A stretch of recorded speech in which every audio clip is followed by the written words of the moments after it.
Ganun ang kakasuhan lahat ng namamatay na pasyente, lahat ng responder na may namamatayan, kailangan kasuhan. Mm. So, ako personally, may mga cases din ako na hindi naman lahat ng pasyente na nire-rescue ko nabubuhay. So, yung iba, hindi talaga nagsusurvive.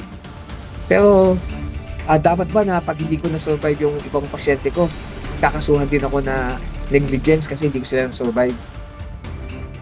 Kumbaga, depende yun sa sitwasyon nga. Sir, So, magandang hapon, DSP, sir. sir, good afternoon. Sir, gusto ko lang gumawa ng educational video. So, ito kasi sir yung concern ko about sa pagkamatay ni Rene, ni Bobet. Yes, Kilala sir, mo yun Rene. sir, no? Si Rene Baterbonia. Sir, yun na yung sikat na sikat. Oo, yung sikat na Sikat na sikat. basketball. Oo, Kasi yun yung sinasabi mo na nung siguro ba, nung nagpalawang pambansa, siya yung palarong pinakwento mo sa pambansa. akin eh. Yes Yung sir, malakas na actually malakas siya sa yun. palawang pambansa. Oo. O yun. Ano ko talaga siya, inaabangan ko siya na mag-grow sa basketball since 2025 to present until now. So, sadly nalaman ko na talagang may nangyaring masama sa kanya pala. Anyway guys, si Soren po ay isa siyang former instructor tsaka operator na responder. Ano po siya dati sa Philippine Red Cross Manila. Tapos nag-rescue rin siya sa Makati. Makati Rescue Training Officer din siya. Tapos sa Mozart Philippines, Mountain Search and Rescue Team din siya ng Pilipinas. Faculty alumni, tama sir? Faculty alumni ka, no? Po, medyo matagal na panahon na yun po. Tapos si Sir Soren din guys, ano rin yan? Philippine Army. Darat Saru ba to? Sir, yung DART, yun yung dati na ah, rescue team ng mga army na binuo ng Special Forces, yung Oo. Disaster Assistance Rescue Team. Tapos sa SARU, Search and Rescue Unit. Pero ngayon Tsaka, sir, iba na yung tawag nila. kasama ka rin sa Philippine Air Force dati sa 55th Air Rescue Squadron na Auxiliary. Sir, yung 505, sir. Oo, 1998, 505. sir. Ganun, sir.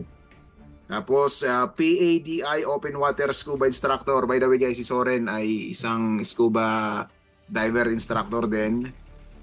Ang alam ko na natatandaan ko sa iyo, sir, pinakamalalim mong dive is around 100 meters, 150 feet. Mga ganun nga, sir. Pero hindi naman ako technical diver. Ako ay ano lang, recreational dive instructor lang, Recreational. sir. Wala pa ako doon sa level na technical. So ayan guys, si Soren guys ay isa rin sa mga katrabaho ko dito sa UAE. We're actually a medical responder in one of the government here in the United Arab Emirates. Siya po ang namin, team leader. Yan.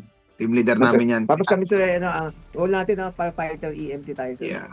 Tapos ang work po natin, Firefighter EMT, safety, yan. yun, sir. So, Sir Soren, wag na natin patagalin mabilisan lang 'to eh. Maraming nagagalit dun sa first responder dun sa napakita ko sa yung video. Yung nakakita mo rin sa social media na nagpa-stop daw ng CPR kay Mr. Barterbonia. Kasi sabi nila kaya dapat daw ikulong. So marami pa tayo dapat intindihin bukod doon So first of all, Hindi naman sana dapat ganun. Sir, basically, sir, kung pag-aaralan natin yung batas na yun, yung sitwasyon, parang malayo siyang makulong kasi sa Pilipinas naman, wala naman tayong specific na batas concerning the emergency. Yun nga yung tinatawag na Good Samaritan Law. Wala oo. pa ang Pilipinas noon. Akala natin meron ng Pilipinas pero hindi pa siya naiisa batas. Mm, Yung ang batas lang natin ngayon ay yung DRRMO, yung Disaster Risk Reduction na, nasa barangay. Parang yun oo. parang 10121 na batas, Republic Act yata, o anyway, hindi ko sigurado. Pero dahil nga wala tayong specific at saka yung konkretong batas sa mga emergency, parang hindi malayo yung pakasuhan siya na dahil lang sa ganun.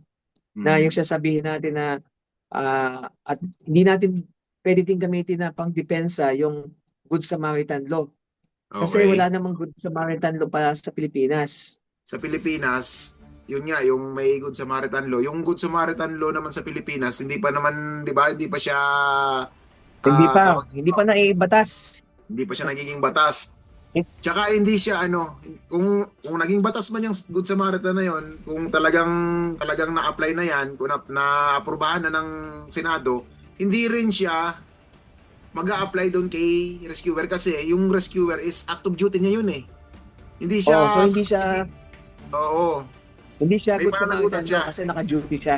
Duty Ang siya Good noon, oo. Samaritan Law, kapag hindi ka lang naka-duty, nag-responde ka sa ibang tao. Pero Totoo. Good Samaritan Law will protect you provided na tama din ang ginawa mo sa na response. Pero pag mali yung response na ginawa mo, hindi ka rin i-cover ng Good Samaritan Law. No, hindi pa Ang talaga siya nakakalungkot, tama. Ang nakakalungkot nga sir, matagal na tong pinag-uusapan sa Congress. Matagal oo. na tong pinapanukala sa Congress, sa Senate, yung emergency law, yung Good Samaritan Law. Pero hanggang ngayon, hindi pa maaksyonan ng ating Kongreso at saka ng ating Senado. Kasi busy sila sa kung ano-anong mga personal na interest nila. Anyway, sir, going back dun sa situation na na nangyari sa dagat.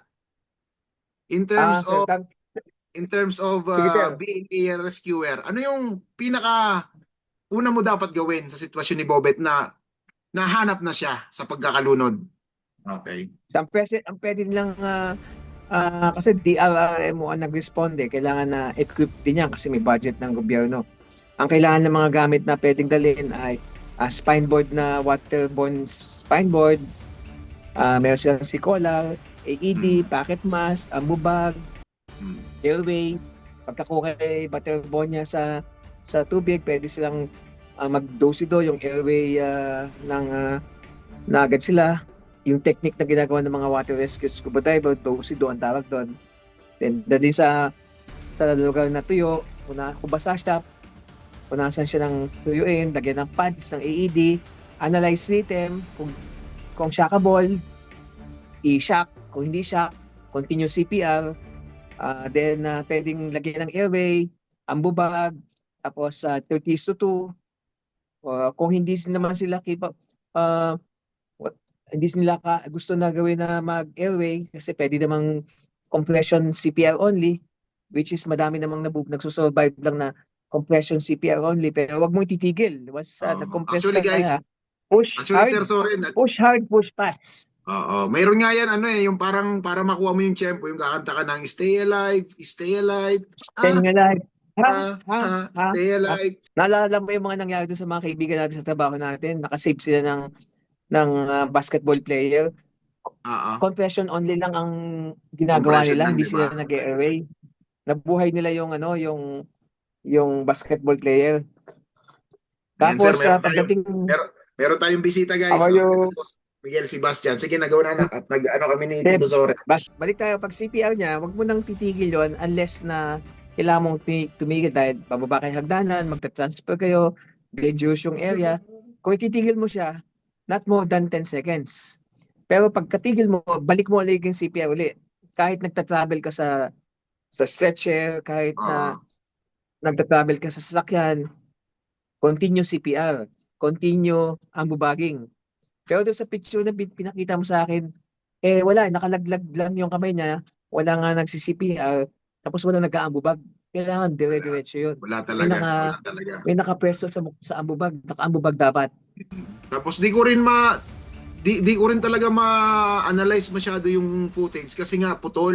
Yung parang konting clips lang yung nakikita ko eh. Ang nakita ko lang kay Rene, inaon sa tubig, nilagay siya sa flat surface sa dalampasigan tapos binombahan na siya, pinump siya ng mga siguro wala pa ang 30 pumps yun.